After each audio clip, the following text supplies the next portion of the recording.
were uprooted and consequently immigrated to Sacramento, California.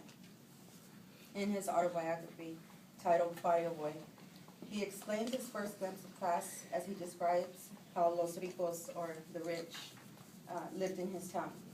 These impressions on class would play a major role in his career as an activist, advocate, and educator.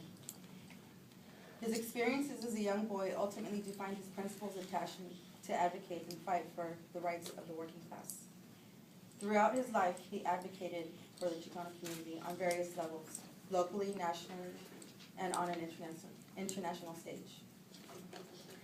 As a young boy, Dr. Galarza attended Lincoln Elementary and Sacramento High School. During that time, he also worked alongside his family. As a farm worker. Because he learned English early in school, farm workers that he worked alongside with asked him to speak on their behalf. As a young boy, one of his first experiences as an activist took place when these farm workers asked him to help them protest over the polluted drinking water, which resulted in the death of a baby and caused many others to become ill. This was the beginning of a lifelong career within the labor movement. Upon graduating from Sacramento High School, he did not intend to further his education. Fortunately, he was inspired by a teacher to attend college. He received a scholarship and eventually graduated from Occidental College in LA. From there, he began to successfully navigate institutions of higher education. In 1929, he graduated from Stanford University, earning a master's degree in history and political science. And in 1947, he completed his doctoral dissertation on the electricity industry in Mexico, earning his PhD at Columbia University in economics. Shortly after graduating from Stanford University, he met and married his wife, May Taylor, in 1929, and had 2 daughters. Between 1932 and 1936, he and his wife worked as co-principals and later became owners of Gardner School, which was an experimental progressive private school in Jamaica, Long Island. The school was known for its commitment to progressive education. As you can see, Dr. Ernesto Galarza had a deep appreciation for education. This is quite evident within all of his educational endeavors. Yet he did not attain these degrees to simply benefit himself, as many of us students here do not. He attained higher education to equip himself with a knowledge base that enabled him to serve as an advocate, to improve labor conditions of the working class, and also to improve the education system within marginalized communities. Galarza later worked as a researcher with the Pan American Union in Washington, D.C. from 1936 through 1947. He published analysis on education, labor, and the infrastructure issues in Latin America. Hired by the Pan American Union as the Chief of Division of Labor and Social Information, his task was to research labor disputes in Latin America. This job placed him at the center of more than one political storm in Washington, D.C. Throughout his life, Dr. Galarza fought for the improvement of labor relations, specifically among Mexican agricultural workers in the Southwest. He was a critic of the Bracero program, which was a program created in 1942 during World War II that allowed Mexicans to immigrate as contract migrant laborers. While some may view this program as a great opportunity for Mexican immigrants, Dr. Galarza proved through his research that this government program abused and exploited thousands of migrant workers. As a researcher, Dr. Galarza provided well-documented studies challenging the program. As a prolific writer, his best-known published work is Merchants of Labor, which was published in 1964. This publication depicts the abuses within the Bracero program and offers an account of managed migration. The work that Dr. Galarza has done within the labor movement is only one of his numerous achievements. The article that I chose to examine for the scholarship draws from local community activism.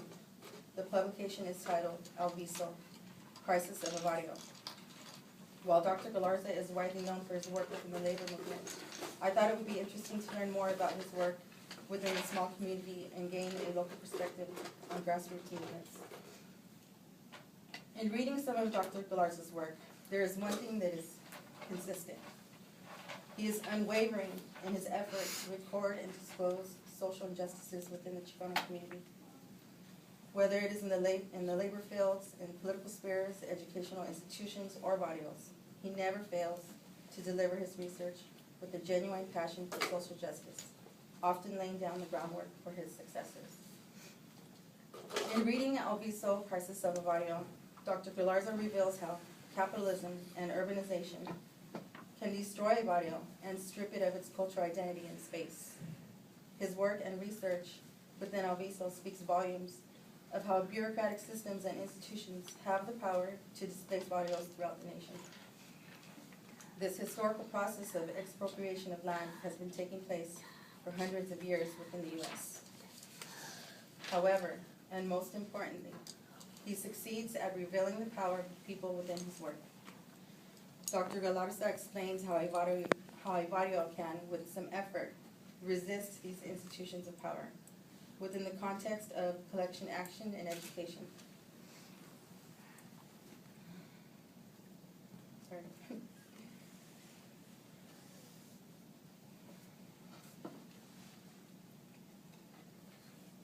He notes he begins by giving a brief history of the town of El Viso, as well as historical insight on the process of urbanization within barrios. He also notes that at that time, these issues affecting Mexican communities were not commonly explored within social science discourse. This lack of exposure was often a driving force and an inspiration in most of his work. Wherever there was a need for advocacy, he was there. In an effort to expose the issue of annexation and to educate the community, Dr. Galarza and a few of his colleagues took it upon themselves to construct a study team. The study team would not only disclose the injustices faced by Alvisans, but their primary goal was to, quote, inform and counsel the residents to the end that they would eventually create and maintain their own organizational means for advocacy and action. This was one of his great legacies, to teach to empower. With great logical precision, Dr. Galarza's team successfully created an ad hoc committee made up of community members of El Viso, who then learned to navigate through political processes. Fire? The grassroots movement of collective action and education empowered the community to fight for their autonomy from the city of San Jose. Although the community was eventually annexed, the efforts of the study team proved to be significantly impactful and aided in the establishment of a movement of solidarity, which Alvisans had never experienced before. Although mainstream institutions and dominant ideologies of capitalism and colonialism have proven to be very powerful entities, Dr. Galarza demonstrates that through research and advocacy, we as a people have the capacity to build and create movements that empower us to become active agents of change. The foundation that was laid before us to utilize our insight and education to continue to fight against such injustices. While it is an uphill battle, not all is lost. Today, if you go visit the small town of El Viso, it is evident that it remains a tight-knit community where the culture is rich. They may have lost the battle to the city of San Jose, but they did not lose their community and cultural identity. I like to think that was the work of Dr. Galarza and his team. Dr. Galarza's legacy is referenced within many political and educational spheres, especially within Chicano studies. He was a great contributor to our history in that not only was he one of the first distinguished Chicano scholars, but he also devoted his energy to building unions and establishing broader, more inclusive school curriculum. Even today, he is continuously referenced in numerous publications within Chicano studies discourse. He was a man of great stature, yet remained humble. He was a man of principle who never sold out to government or political entities. He was truly committed to the people and to social justice. His unwavering commitment to research, organizing, and exposing injustices remains part of his legacy. He was one who definitely served out of the spotlight, a true unsung hero. He held numerous titles, too many to list here, but he was known as a prolific writer, researcher, organizer, poet, educator, and expert in labor policy and history. He wrote well over 100 publications, which covered the areas of Latin America, farm labor, bilingual education, urban sociology, and Chicano studies. His works are cited in virtually all major works on Chicanos and are represented in all major Chicano bibliographies. He also authored many children's books, most of them that he published himself. Personally, it is a great honor to be chosen as the Dr. Ernesto Galarza Scholar. I am privileged to have this opportunity to present his legacy to you today. He is a distinguished but humble man. He's one of our best. His voice of social justice, his powerful activism, his legendary Chicanismo reveals a true legacy. What I've presented is just a glimpse of numerous accomplishments through his lifetime. Now, as I reflect on the work of Dr. Galarza and his spirit of activism, I recognize the impact that it has had on so many, which serves as a true inspiration. It is my hope that you too are inspired and take the time to acknowledge those that have come before us in the name of social justice. There are so many that have fought many uphill battles for a just society. For those that needed to be heard, he spoke on their behalf. Not only did he advocate for them, but he taught them how to speak for themselves, which is his legacy, teach to empower. If I could accomplish just 1 ounce of what he did, I'd be content.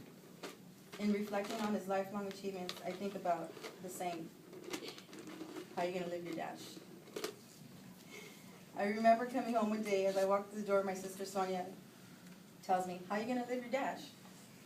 And I just looked at her with this weird look on her face, and she's explaining to me that she was just inspired by this movie, in which one of the characters explained what your dash meant. So on your tombstone, you have your date of birth, and you have the day that you died. But in between that date is that dash. This dash represents your legacy. In reflecting on Dr. Galarza's dash, I am awe-inspired by his lifetime commitment to the Chicano community. When I feel defeated at times, I ask myself, how are you going to live your dash? In the spirit of Dr. Galarza, I want to encourage you all to ask yourself, how are you going to live your dash? What type of commitment are you going to make within your lifetime to bring about social justice? As a student, a mother, an activist, and a proud Chicana, I fully recognize the responsibility I have for my community. There is an obligation that coincides with learning the history and injustices placed upon our people. Knowing that there were people like Dr. Galarza that have paved the way for us to succeed gives me a great sense of hope. Empowerment through education and advocacy was his legacy, and with every fiber of my being, I will carry on his legacy. We all have the potential to be part of that legacy as well. I may not ever become as renowned as Dr. Galarza, but I do believe that there is no contribution small enough that does not matter. The fact that I am standing up here today as a graduate student is a contribution to the current Chicana and Chicano educational pipeline. This pipeline reveals that only 2 out of every 100 Chicana and Chicano students will attain a graduate degree. I will not be defined by these statistics. Rather, I will actively challenge and change those stats. And I do this in hopes to serve as an inspiration to my family.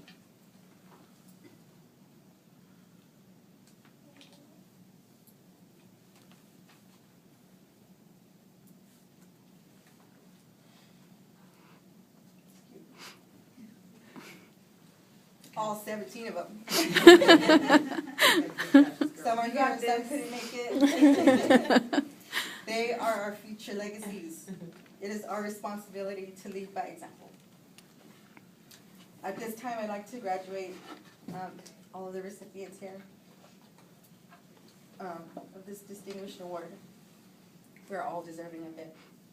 I wish you the best of luck in all your endeavors. And it is my hope that when we become established, that we can not forget the people that helped us out through our journey. And hopefully, one day we'll be able to contribute to this fund, to the Inés Galarza Scholarship Fund. There are many that have come before us, and there will be many that will follow. Let us not lose sight of the importance of paying it forward. To our friends and family, thank you for being our rock. Thank you for coming tonight on such short notice. My brother's here. I came home last night and there were flowers on the table. And on the card it says, "Sorry, I can't make it." And I just went like this. I didn't say anything, I just went. But he's here tonight. Thank you for making it out. Your sisters over here. Yes. And your mama. I was in the speech, so I'm good, I'm good. Your undying support is instrumental in our success. As students, we have an immense responsibility to uphold our visions. It can consume us, but please remember that we are attaining a higher education in your honor and for the future of our communities. With that, I hope that you will all walk away tonight with a greater sense of what one individual can accomplish in a lifetime. Dr. Galarza's spirit is relentless. His spirit reveals that we are a people with a voice. We are not just cheap labor. We are mothers, we are fathers, we are thinkers, we are doers. We are advocates, we are teachers, we are artists. We are lovers of our land and culture, and we are a powerful people. Every single person in this room tonight has the power within to be active agents within your communities. Just the simple act of teaching our little ones to reach for the stars is activism in and of itself. It is in the spirit of activism and solidarity that we can be heard. I hope that you all leave here tonight and you will tap into your inner Galarza spirit and ask yourself, how am I going to live my dash? Thank you. Amen.